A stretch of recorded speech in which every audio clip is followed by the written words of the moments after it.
Sebelumnya,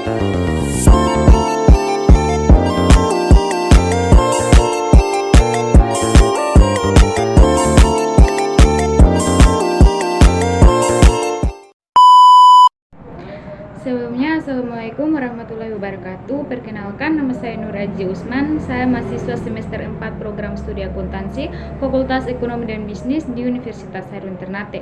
Baik, di video kali ini saya akan memaparkan materi yaitu metode penelitian hermeneutik. Baik, langsung saja. Baik, pengenalan metode penelitian hermeneutik.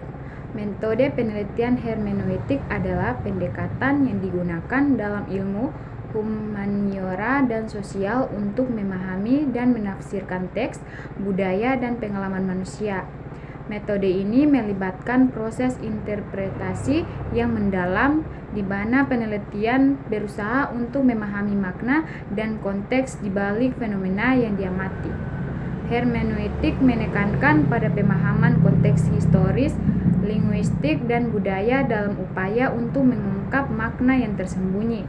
Metode ini sering digunakan dalam bidang seperti sastra, filsafat, teologi, dan ilmu sosial.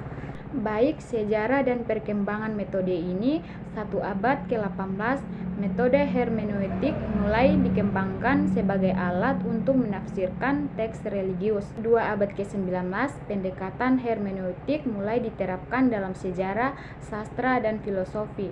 Mengalami perkembangan signifikan 3 abad ke-20, metode hermeneutik semakin diadopsi dalam berbagai disiplin ilmu, termasuk ilmu sosial dan ilmu humaniora. Prinsip-prinsip dasar metode penelitian hermeneutik meliputi: yang pertama, konteks.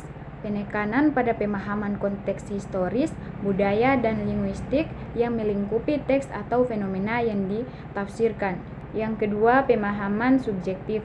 Pengakuan bahwa interpretasi selalu subjektif dan dipengaruhi oleh pengalaman dan latar belakang penafsiran. Yang ketiga, iterasi. Proses iterasi merupakan siklus yang berulang di mana penafsiran baru dapat memengaruhi pemahaman sebelumnya dan sebaliknya. Yang keempat, dialogis. Hermeneutika menganggap proses interpretasi sebagai dialog antara penafsiran dengan teks atau fenomena yang ditafsirkan. Yang kelima, refleksi kritis. Pentingnya refleksi kritis terhadap pendekatan interpretatif yang digunakan dan kesadaran terhadap bias atau asumsi yang kemungkinan memengaruhi proses interpretasi. Yang keenam, makna tersembunyi. Yakinkan bahwa teks atau fenomena memiliki makna yang tersembunyi atau lebih dalam yang memengaruhi dan perlu diungkap melalui proses interpretasi. Yang ketujuh, keterbukaan terhadap makna baru. Penafsir harus membuka terhadap kemungkinan makna baru atau interpretasi yang muncul selama proses interpretasi berlangsung. Yang kedelapan, kontinuitas historis. Mengakui bahwa pemahaman kontemporer dipengaruhi oleh tradisi dan konteks historis yang lebih luas. Yang kesembilan, empati. Upaya untuk memahami teks atau fenomena dari sudut pandang orang lain atau melalui pengalaman subjektif mereka. Yang kesepuluh, interdisiplinaritas. Keterlibatan dengan sebagai disiplin ilmu dan metodologi penelitian untuk mendekati fenomena dan konteks. Prinsip-prinsip ini membentuk kerangka kerja bagi peneliti hermeneutik dalam usaha mereka untuk memahami dan menafsirkan teks, budaya, dan pengalaman manusia. Langkah-langkah dalam menerapkan metode hermeneutik. Yang pertama, pemilihan teks atau fenomena. Pemilihan teks atau fenomena yang akan ditafsirkan ini bisa berupa teks sastra, teks agama, karya seni, atau pengalaman manusia tertentu. Yang kedua, pemahaman konteks.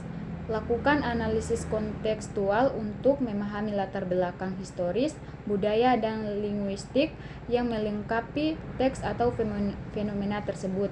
Ini meliputi studi tentang penulis, waktu dan tempat pembuatan teks, serta konteks budaya di mana teks itu muncul.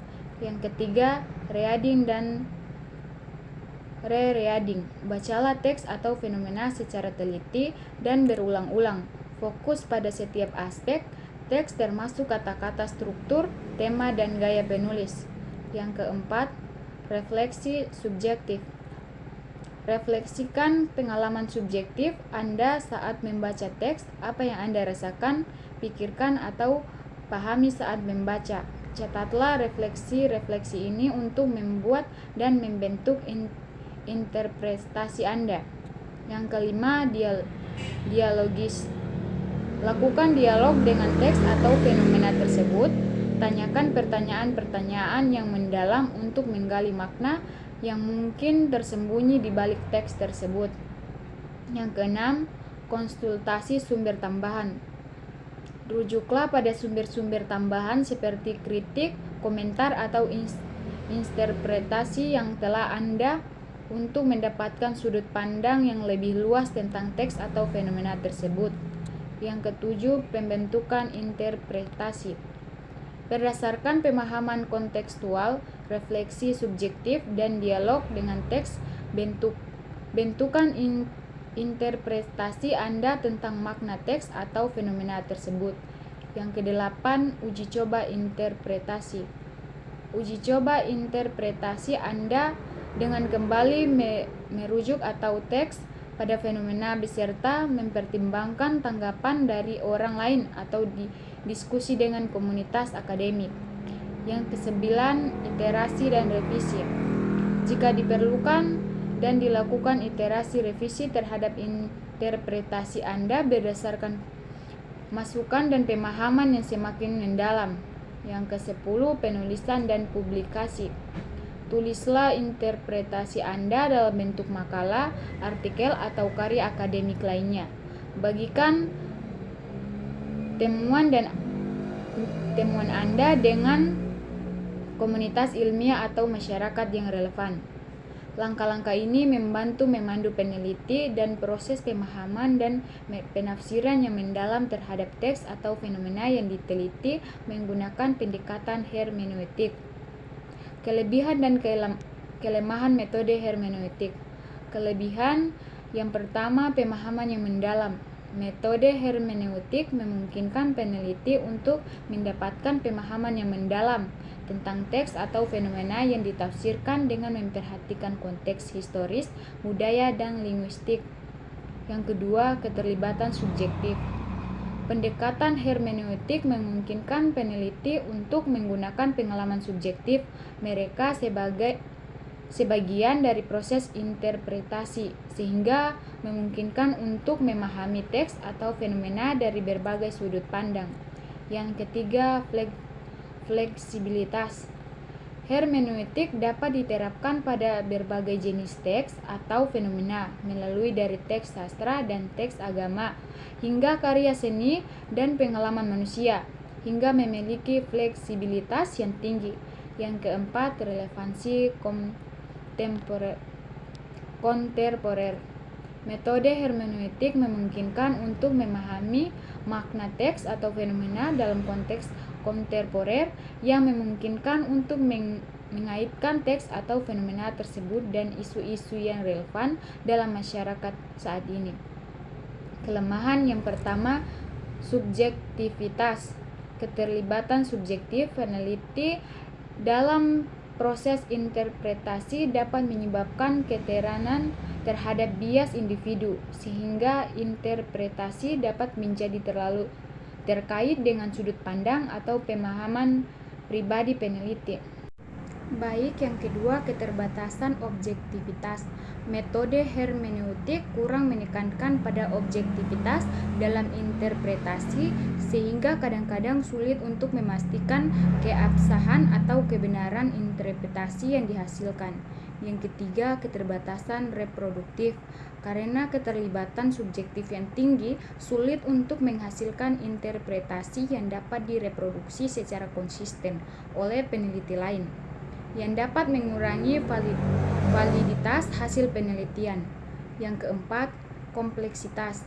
Seperti Proses interpretasi dalam hermeneutika seringkali kompleks dan memakan waktu, membutuhkan keterampilan. Baik kesimpulan dan rekomendasi untuk menggunakan metode hermeneutik penerapan luas, menerapkan metode ini dalam berbagai disiplin ilmu tanpa batasan.